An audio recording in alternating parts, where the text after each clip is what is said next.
भव्य और दिव्य कुंभ का हो, ये केवल और केवल डबल इंजन की भाजपा की सरकार कर सकती है। समाजवादी पार्टी का कोसों दूर तक इससे कोई रिश्ता नहीं है।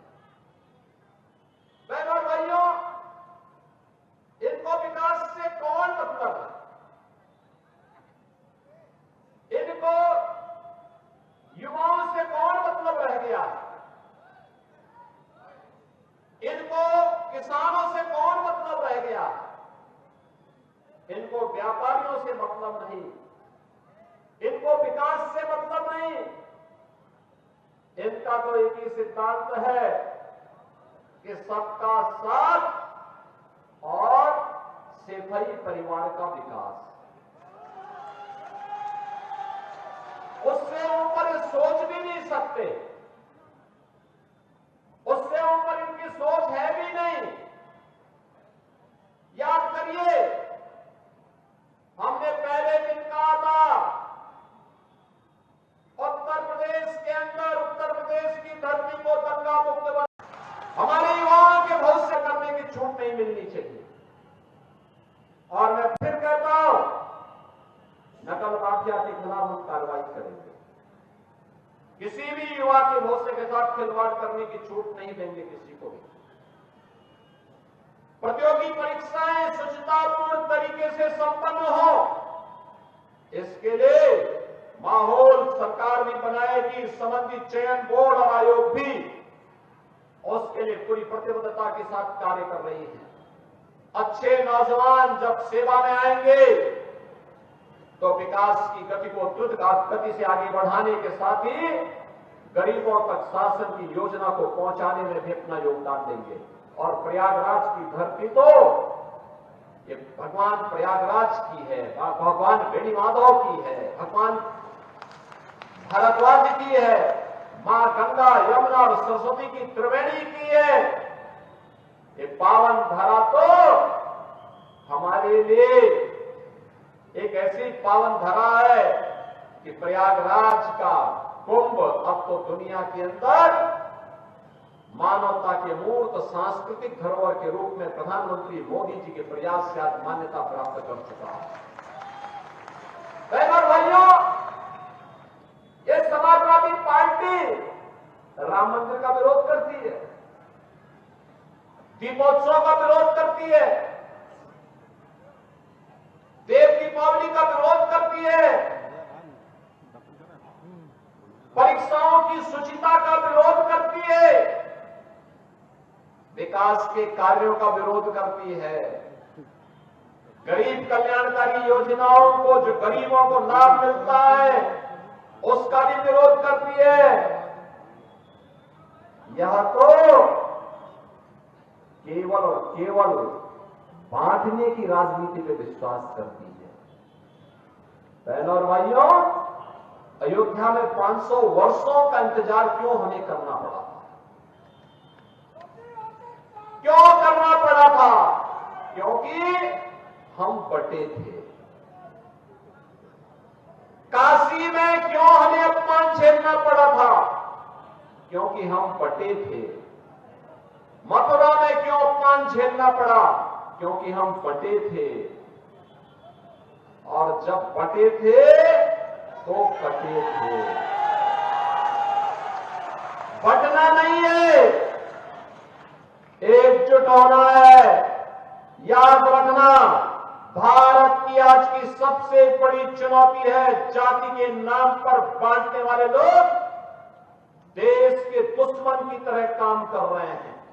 ये आपको जाति के नाम पर बांटेंगे, तुष्टीकरण की नीति पर चलेंगे। दुर्भाग्य से अगर सत्ता कभी ऐसे लोगों को मिल जाती है, गरीब हिंदू तक ही लगाई देखते रह जाता है, लेकिन कभी उसको शासन की योजना का लाभ नहीं मिल पाता है।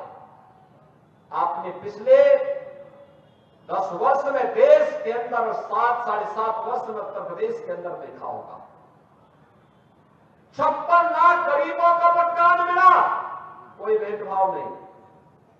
2.5 करोड़ से अधिक गरीबों के घर में शौचालय बने, कोई भेदभाव नहीं। लगभग 2 करोड़ गरीबों के घर में उज्ज्वला योजना का रसोई गैस का सिलेंडर पहुंचा, कोई भेदभाव नहीं। बहनों और भाइयों, 1,56,00,000 गरीबों को फ्री में बिजली के कनेक्शन मिले, कोई भेदभाव नहीं। 14 लाख किसानों के बिजली के बिल, ट्यूबवेल के बिल माफ किए गए, कोई भेदभाव नहीं हुआ। करोड़ों किसानों के से हम उनके धान और गेहूं की एमएसपी के दाम पर उपज खरीदते हैं, कोई भेदभाव नहीं हुआ, कोई भेदभाव नहीं हुआ। प्रदेश में 15 करोड़ और देश में 80 करोड़ गरीबों को फ्री में राशन दिया जा रहा है, कोई भेदभाव नहीं।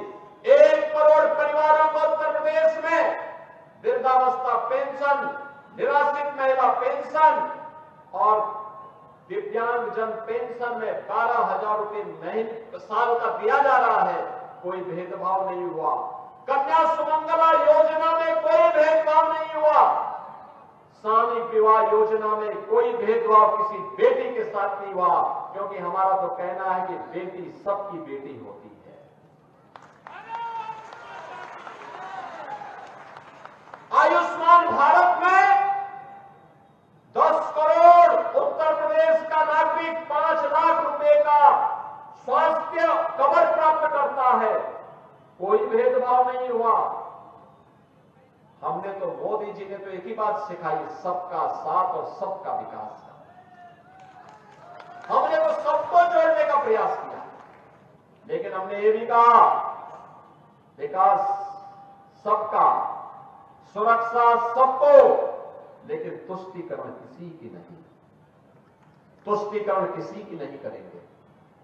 बहनों और भाइयों, ये समाजवादी पार्टी कहां ले जा रही थी देश को, प्रदेश को? इनका गठबंधन कहां देश को ले जा रहा था? हर दिन एक नया घोटाला होता था, हर दिन एक नया घोटाला होता था। विकास से इनको कोई लेना देना नहीं था। ये जो गंगा एक्सप्रेस वे बनने जा रही है, प्रयागराज को जोड़ेगी पश्चिमी उत्तर प्रदेश से, मात्र 6 से 7 घंटे में प्रयागराज से आप मेरठ पहुंच जाएंगे और वहां से 45 मिनट में दिल्ली पहुंच जाएंगे। कितनी बेहतर कनेक्टिविटी हो गई। और इसीलिए बहनों और भाइयों, मैं आप सबसे कहने के लिए आया हूं, ये समाजवादी पार्टी आपको गुमराह करेगी। इनके तमाम ऐसे लोग घूमेंगे, सोशल मीडिया प्लेटफॉर्म में आपस में लड़ाने का कार्य करेंगे। हमें इतिहास से सबक सीखना है, और मैं इसीलिए कहने के लिए आया हूं कि प्रदेश सरकार ने जो आपसे कहा था, आप याद करिए, इसी मंच पर श्रीमती जयापाल भी है, पूजा पाल भी है। क्या हुआ था इन लोगों के साथ? किस प्रकार का अत्याचार हुआ था? कोई पूछने वाला था? कृष्णानंद राय भारतीय जनता पार्टी के विधायक थे, क्या हुआ था उनके साथ? कृष्णानंद राय के साथ रमेश यादव भी थे, रमेश पटेल भी थे, 7 अन्य लोग थे, सबकी निर्मम हत्या कर दी गई। इस समाजवादी पार्टी से जुड़े हुए माफिया, एक दुर्दांत माफिया, निर्दोष हिंदुओं की हत्या भी करते थे और फिर संपत्तियों पर भी कब्जा करते थे, व्यापारियों का अपहरण करते थे, बेटी की सुरक्षा में सेंध लगाते थे, धार्मिक स्थलों पर कब्जा करते थे और फिर पर्व और त्योहारों में व्यवधान डाल करके अशांति पैदा करते थे। आज तो मैं कह सकता हूं, हमारे उत्तर प्रदेश में न कर्फ्यू है न दंगा है, उत्तर प्रदेश में सब चंगा है, उत्तर प्रदेश में चारों ओर शांति है।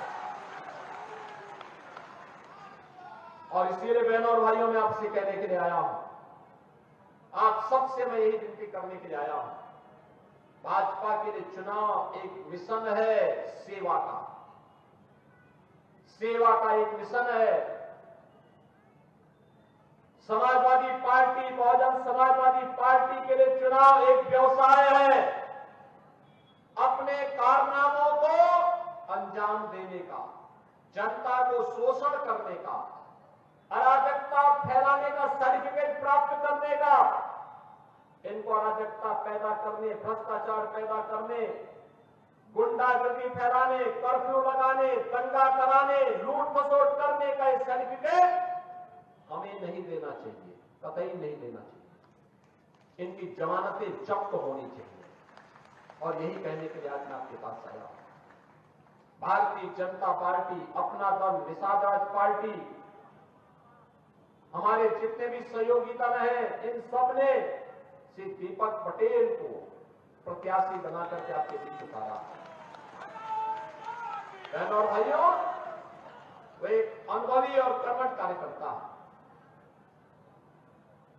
अनुभवी है, कार्य करने का अनुभव है और साथ साथ जूझने का भी एक सामर्थ्य है।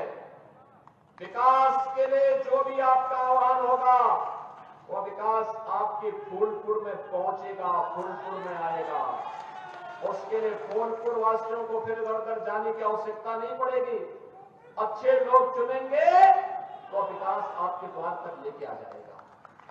और इसीलिए मैं आपसे कहने के लिए आया हूं, 20 तारीख को जो चुनाव होने जा रहे हैं, इस चुनाव में से दीपक पटेल जी को कमल चुनाव चिन्ह पर भारी बहुमत से विजयी बना करके भेजना है। बना के भेजेंगे। फूलपुर में थोड़ा दोनों हाथ पा करके आशीर्वाद देकर के बताओ, मुझे आश्वस्त करो, आप सभी लोग आशीर्वाद देंगे? सभी लोग सहमत हैं? सभी लोग सहमत हैं? तो फिर मेरे साथ बोलेंगे, भारत माता की